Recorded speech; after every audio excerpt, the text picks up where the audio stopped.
Hello everyone, welcome back to Harimu Vlog YouTube channel नोंथांमोनखौ आंनि गोदान video फिन खनसे बरायनो थालायबाय। भिडिअ बानायनायाथ' गोबावसोमोन, बुहुद गोबाव जाबायमोन भिडिअ बानायनाया, ओमफ्राय दिनैसो भिडिअ लाबोलायबाय आरो आङो। लिरखांनानै 4 monthसो जाबायमोन होनबा बिदिनो। आंना मबाइलाबो मोजां नङा, दासिमबो गोदान लानो हायाखै माने, बिनि थाखायनो ब्लग बानायनो मोनाखै, बानायनो मोनाखै। ओमफ्राय बोथोराथ' गोदाव सोरावखा, दिनै सिमलायाव मा लायनो नागिरदों नोंथांमोना फारि फारि नायलांबाय थाबायबानो जाबाय। ओमफ्राय आंजों लोगोआव दं नै लोगो, जों थांगासिनो दं आरो दा साइकेल जोंनाव बाइकबो गैया रोङा, माबो गैया रोङा, ओंखायनोथ' जों साइकेलजोंसो थाङो।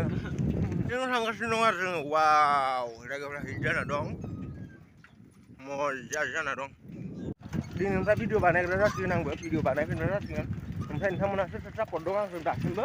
नोंथांमोना कमेन्ट बक्सआव लिरनानै हरदो, मोजां मोनोब्ला लाइक खालामदो, शेयार खालामदो, कमेन्ट खालामदो, गोसो गोथारै गावसिजोबना हरदो। होमबा भिडिअखौ नायलांबाय थादो। सिमलायाव थांदो जोङो दा, मा मा नुयो मा मा नुवा, दे होमबा नायलांबाय थादो। माफोरानो अबस्था गैला नै, दामपार खारै खारै एकदमबारे सेस जालांजोब्बाय दामपारा। लामाफोरखौनो सिदना लकेसना रनबिर नाम दैयाव एकदमबारे सिद्धानो।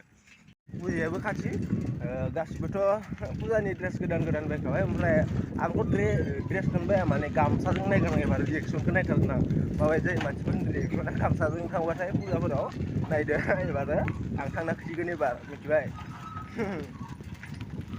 फाइनालि फैयै फैनानै मेन हाइरड मोनफैबाय, नायना ला नै। वाव, इजों थांबाथाय ओरै सिदा थांबा भुटान मोनगोन आरो भुटान, भुटान नोंथांमोना फैफेरगोन ना फैफेराखै कमेन्ट बक्सआव खोन्थाहर, ओरै भुटानसिम फैफेरगोन ना फैफेराखै।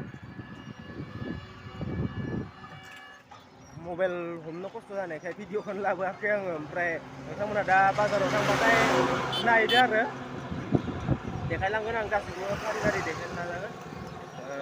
नायलांबाय थायोबानो जाबाय। बाजाराव दा लोगो मोनसिगोन ग्रोबनो। फैनानै हेल' एभ्रिवान, मा बुंबावगोन आं दा। फाइनालि बाजारनिफ्राय सफैबाय, ओमफ्राय न'आव थांगासिनो दं जोङो। मा बुंगोन मा मागोन जाबाय आङो भिडिअ बानायथारिजों। होमबा भिडिअखौ बेखिनियावनो दोनथ'नाय जाबाय। मोजां मोनब्ला लाइक, शेयार, कमेन्ट खालामदो।